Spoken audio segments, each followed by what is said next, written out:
नमस्ते।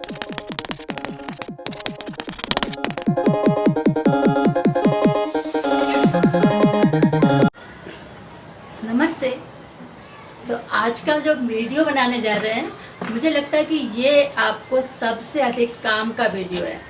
क्यों है?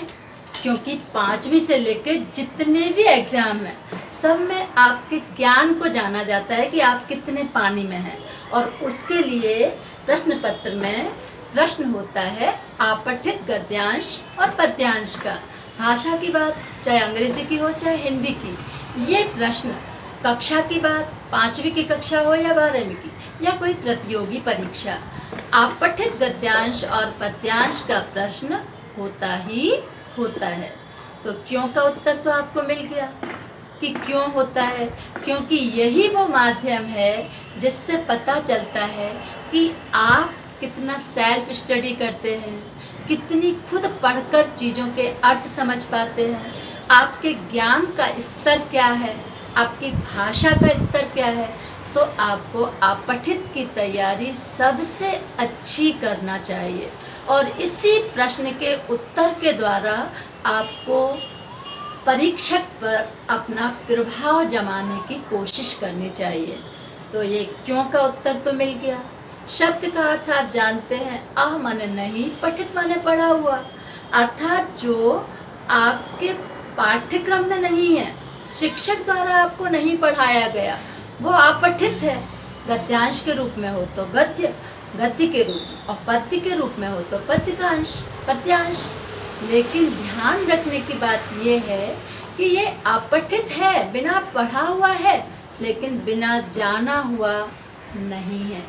क्योंकि आपठित गद्यांश और पद्यांश का प्रश्न पत्र बनाने वाला शिक्षक वही स्तर रखता है जो उस कक्षा के और उस कक्षा के विद्यार्थियों के अनुरूप हो। हाँ, थोड़ा सा ध्यान रखता है समसामयिकता का कि समाज में जो घटित हो रहा है, या फिर वो देखता है कि बच्चों में नैतिक मूल्यों की कमी हो रही है या अनुशासन के लिए, तो इस तरीके का ध्यान या जानकारियाँ आपको इसके द्वारा वो देना चाहता है। तो हमें आपठित गद्यांश के लिए पत्र पत्रिकाओं को पढ़ना चाहिए, समाचार सुनना चाहिए, इधर उधर की जानकारियों से थोड़ा ताल्लुक रखना चाहिए। तो निश्चित ही आपका भाषा का, विचारों का स्तर अच्छा होगा। अब आपका किस तरीके से आप इसको हल करें, इस बारे में आप ध्यान रखें।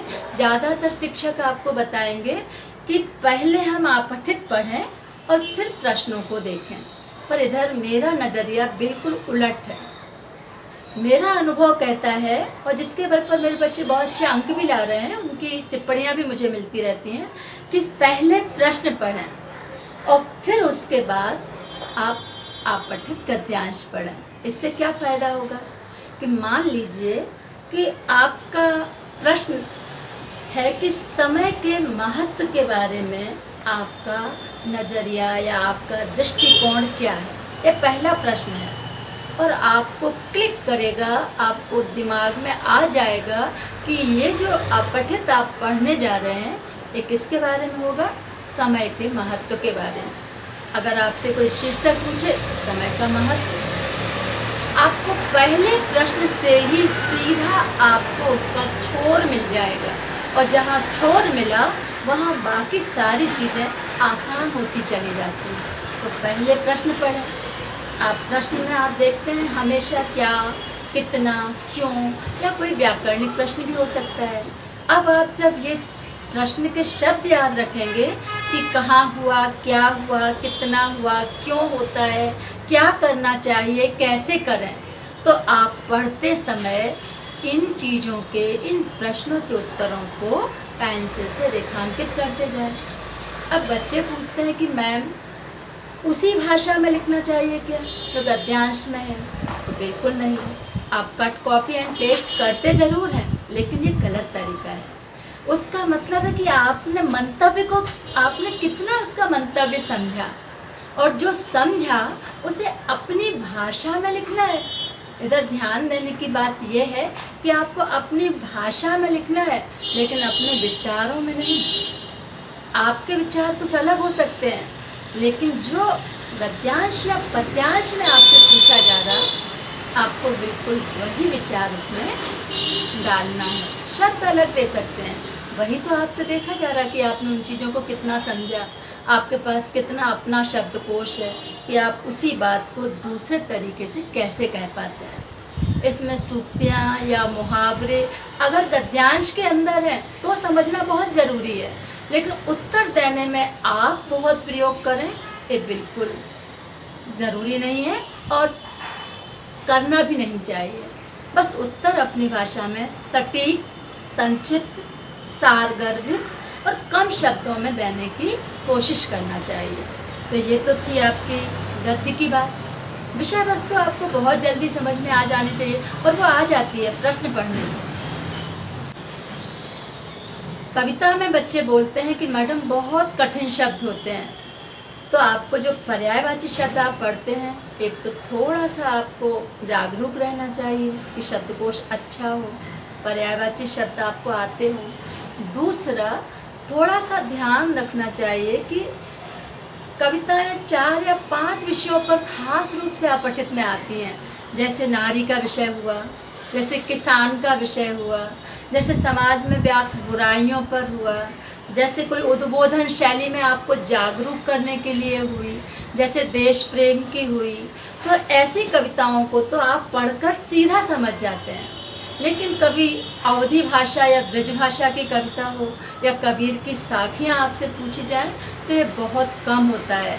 ऐसा देना भी नहीं चाहिए, क्योंकि कक्षा में जिसे हम बिना पढ़ाए समझा ही नहीं सकते, वो अपठित में बच्चे कैसे समझेंगे। तो ये तो शिक्षकों को समझने की बात है, और इस तरह के प्रायः करके नहीं आते हैं, पर फिर भी अगर आते हैं तो उसका स्तर बहुत आसान होता है। जैसे काल करे सो आज करे, आज करे सो अब, पल में प्रलय होएगी, बहुरी करेगो कब। तो ऐसे बड़े इतने रटे हुए आपके कुछ दोहे होते हैं जिनका समझ आपको हर छोटा सा बच्चा भी समझ लेता है। तो ऐसी ही चीज़ें किसी और भाषा की हो सकती हैं, वरना आपकी हिंदी और खड़ी बोली में ही पूछी जाती हैं कविताएं। कभी आपको जागरूक करती हैं, कभी रास्ता दिखाती हैं, कभी उद्बोधित करती हैं, कभी प्रकृति के और पर्यावरण की होती हैं। तो बड़ा आसान होता है। बस आपको अच्छे नंबर लाना है तो आपको कविता की पंक्ति उत्तर में नहीं लिखना है, उसका मंतव्य समझकर आपको उससे क्या शिक्षा मिल रही है ये पहले ही समझ लेना है। उसके मूल भाव और केंद्रीय भाव को समझकर अगर उत्तर लिखोगे तो आपके अंकों को कोई काट नहीं पाएगा। और अपठित में तो पूरे मिलेंगे जो 10 या 12 नंबर का आपके प्रश्नों में होता है। इसके अलावा जो प्रभाव आपका उत्तर पुस्तिका पर और परीक्षक पर पड़ेगा, उसका फ़ायदा आपको पूरी उत्तर पुस्तिका में भी मिलेगा। तो मेरा आपसे आग्रह है, आदेश है कि इस प्रश्न के उत्तर लापरवाही से मत लिखिएगा। इस प्रश्न को समझिएगा और समझ के सुंदर लिखावट में, शुद्ध शब्दों में, अच्छे तरीके से भाषा को जमा कर लिखिएगा और अपना प्रभाव जमाने का ये अवसर हाथ से मत जाने दीजिएगा। धन्यवाद।